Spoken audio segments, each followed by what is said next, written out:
Hello. Hello सत साहिब भगत जी। सत साहिब जी। हाँ भगत जी, ये पूछना चाहता था, गुजरात से बोल रहा हूँ मैं जी।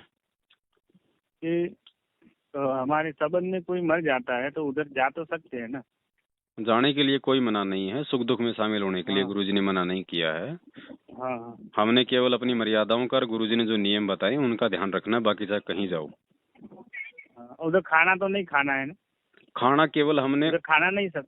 खाना केवल हमने उस दिन नहीं खाना जिस दिन उनका जो प्रोग्राम होता है, जो 13वीं होती है ना, हाँ उस दिन तो हाँ हाँ, खाना तो तेरहवीं दूर की तेरहवीं। बात है, हमने जाना भी नहीं है वहाँ पे। अच्छा, हाँ, जाना भी नहीं है। 13वीं की दिन नहीं ध्यान जाना। रखना, अगर हाँ आपके घर के अंदर ये ऐसी कोई घटना घट गई जब, तो आप जाओगे कहाँ, वहीं रहोगे। हाँ ठीक है। हाँ, बाकी वही अगर आपकी रहेगा। किसी रिश्तेदारी में या कहीं और ऐसी घटना घट रही है और वहाँ पे अगर 13वीं का प्रोग्राम है, तो आपने उस दिन हाँ वहाँ पे बिल्कुल नहीं जाना, चाहे वो कितना नाराज हो, चाहे कितना आपका वो प्रिय हो। जिस दिन वो शरीर अच्छा, छोड़ता है उस दिन आप वहाँ पे जा सकते हैं, दूसरे दिन जा सकते हैं, उस दिन तीसरे जा दिन जा सकते हैं सकते। हाँ वहाँ पे बैठने के लिए, दुख में शामिल होने के हाँ हाँ। लिए। ठीक है। और जब आप उसके दुख में शामिल बराबर। होने जा रहे हो ना, तो उस दिन आप वहाँ पे खा भी सकते हो, पी भी सकते हो, ऐसी कोई मतलब बाउंडेशन नहीं है, अगर आपको भूख लग रही है हाँ तो। लेकिन हाँ जिस हाँ। दिन उनका जो प्रोग्राम होता है उस दिन आपने वहाँ पे पानी भी नहीं पीना, जाना भी नहीं है, क्योंकि गुरुजी ने बराबर। ये चीजें इसलिए मना की है कि जब तक हम इन परंपराओं को नहीं छोड़ेंगे, जब तक हम वहाँ हाँ पे हाँ, जाके सहयोग करना नहीं छोड़ेंगे, तो जगत को हम क्या संदेशा देंगे? बराबर जगत कैसे सही। छोड़ेगा? बराबर इसलिए हमने ना तो वहाँ जाना नहीं है, तो फिर उसके बाद फिर और तो बात फिर रही क्या गई। बराबर बराबर। बाकी मान लो अगर किसी सही के घर बात। में घटना घट गई तो बेचारा जाएगा कहाँ? हाँ तो गुरुजी ने कहा कि आपने वहाँ पे, ठीक है, कोई रिश्तेदार आ रहा है उसको खाना वाना खिलाओ, उसकी सेवा करो, परमात्मा की चर्चा करो, लेकिन अन्य किसी भी पूजा हम्म। पाठ में कोई सहयोग नहीं करना। हाँ, वो तो मालूम है, पूजा पाठ में नहीं करनी है। जी। हाँ, तो भगत जी एक अगर ये बच्चा होता है हमारे परिवार में तो उसका वो क्या समाज के हिसाब से जो करता है छठी के नामकरण, वो नहीं करना है ना? बिल्कुल ना, तो जड़वा धोकनी ना, उसका कोई वो कुआ पूजन करना, ना कोई छठी की रात मनानी, ना छठी की रातों में हमने जाना। अच्छा, हम नाम जो रखते हैं तो अपने मन से ही नाम रखना है ना? कुछ ही नाम रख लो भगत जी, परमात्मा को दंडवत करके। बराबर। भाई ये तो है ऐसा नहीं नहीं इनकी कि किसी को राशि निकालो, ये सब तो नहीं करना है ना हमको? ऐसा कुछ नहीं है, ये तो है नहीं कि हम उसका नाम मतलब पवन रख लेंगे तो उड़ने लग जाएगा। हैं? हाँ हाँ, जो भी नाम जो रख मर्जी सकते। नाम रख लो भगत जी, परमात्मा की दया से। है ना? हम्म। बाकी ऐसा कोई नामकरण के लिए कोई पंडित को दिखाना या उसका कोई पंचांग बनवाना, उसकी जन्म कुंडली बनवाना, ये नाटक नहीं करने। हाँ, मालिक नहीं ये ने नहीं नहीं, मालिक हाँ ने वो तो बना समझ रखी है उसकी गया। जन्म कुंडली, वैसा ही होगा, उसके अलावा चाहे कोई कितने कर ले कुछ नहीं होगा। बराबर। हाँ। भगत जी, बीच में नंबर आपका बंद हो गया था क्या? बीच बीच में मैं भी बंद हो जाता हूँ लगता कई नहीं, बार, नंबर ही नहीं नंबर बंद हो जाता है। आ जाती है प्रॉब्लम भगत जी, आप जानते हो काम धंधे वाले आदमी है, अब हम कोई ऐसा तो है नहीं कि संगत हमारे को भाई मैनेजमेंट की इतना दे रही है खाने के लिए।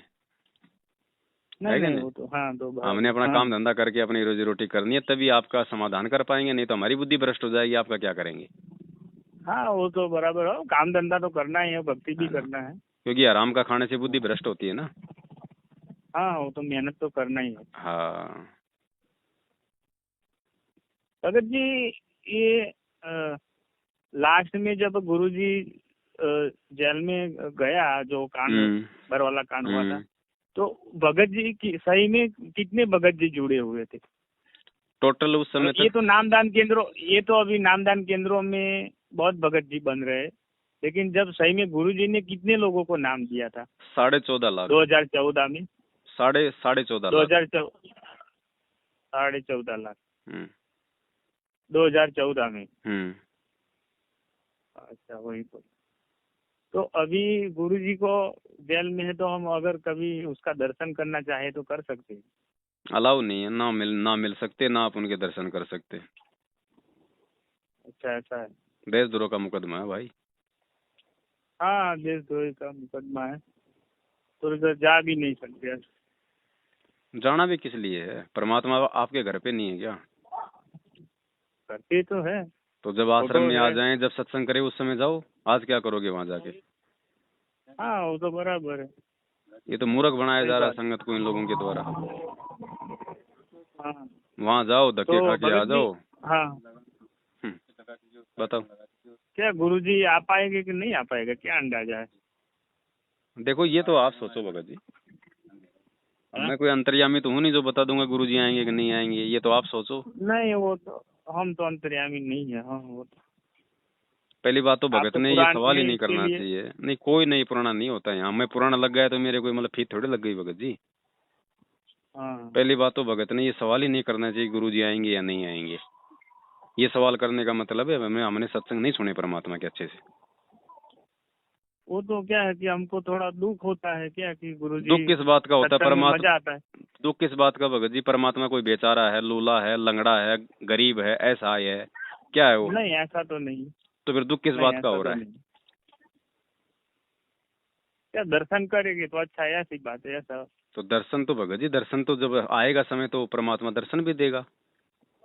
हाँ बाकी जो परमेश्वर जो होते हैं जब सतगुरु रूप में धरती पे आते हैं, चाहे उनकी फोटो का दर्शन करो चाहे उनका साक्षात दर्शन करो, दोनों बराबर है। फिर साधना टीवी पे आप सत्संग सुनते हो, आशीर्वाद मिलता है, फिर वो क्या नाटक चल रहा है भगत जी? नहीं वो तो सही है। सत भक्ति में ये चीजें मायने नहीं रखती है, ये सत भक्ति है। हाँ। थोड़ा सा ज्ञान को आधार बनाओ भगत जी, सत्संगों को थोड़ा सा मतलब आप लोगों ने विचार करना पड़ेगा भगत जी। हाँ साधना चैनल पे आता है सत्संग तो सुनते हैं। बिना सत्संगों की बात नहीं बनेगी भगत जी, मार खा जाओगे बीच में। हाँ हाँ साधना चैनल मालिक पे को आता है समझो, ये कोई आम सत्संग व्यक्ति नहीं है, कोई आम संत नहीं है भगत जी, ये परमेश्वर है। और हाँ हाँ वो तो परमेश्वर को उनका ज्ञान परमेश्वर को कौन रोक देगा जेल में आने से?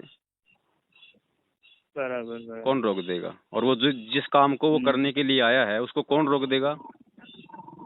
बराबर कोई वो नहीं। जिस युग में जब भी आता है, जिस भी मकसद से आता है, उसको पूरा करके जाता है ना। पूरा करके जाता है। तो आज और उसको कौन रोक सत्संगों में देगा भाई? हाँ हाँ गुरु जी ने कई सत्संग में बताया था भी कि जो भी हो जाए, कि चाहे जेल की फांसी हो जाए, लेकिन ये काम करके छोड़ूंगा, ये भी सुना है सत्संग। तो ये तो फिर बोलने का मतलब ही नहीं कि गुरुजी आएंगे कि नहीं आएंगे। हाँ बरोबर, गुरु जी थोड़ा ने तो पहले से बोल दिया था। ध्यान रखो भगत जी, मैनेजमेंट से थोड़ा सा जो है साइड में हट जाओ, और जो अच्छे भगत हैं भगत जी उनकी संगति करो ताकि कुछ अच्छा मिले। हाँ हाँ और सत्संग सुनो परमेश्वर का। मैनेजमेंट के साथ मैनेजमेंट में नहीं जाते। हट ही जाना, अगर थोड़ा बहुत भी हो तो उतना भी अपने आप को हटा लो। अगर आने वाले समय में अगर अपना बचाव चाहते हो तो भगत जी हटा लो इनसे, ये काल के एजेंट हैं, आपको साफ बता रहे हैं। हाँ हाँ हाँ उसी वो लोग ने ही तो ये सब षड्यंत्र करवाया था। और कभी चवन्नी तो भूल के मत दे देना, ध्यान रखना। सौपन में भी मत दे देना चवन्नी तो कभी। नहीं नहीं नहीं। बाकी अपनी भक्ति करो, अपना भगत जी काम आप धंधा अभी करो, आपको किसी की जरूरत नहीं होनी चाहिए इस भगवान के अलावा। हाँ हाँ हाँ इस समय कहाँ पे हो अभी आप? मैं भगत जी अपने घर पे हूँ इस समय। अच्छा हाँ घर पे हो जी। नहीं, मतलब राजस्थान में हो ऐसा? जयपुर से हो ना आप तो? मैं रहने वाला जयपुर का हूँ, बाकी अच्छा। मैं ऑल ओवर इंडिया चक्कर काटता रहता हूँ भगत जी। हाँ हाँ चलो खा लिया, खाना खा लिया? अरे खा लिया क्या भगत जी, पचा लिया। हाँ हाँ हाँ चलो ठीक है बड़े भाई हैं। हाँ ठीक है सत साहिब। सच है।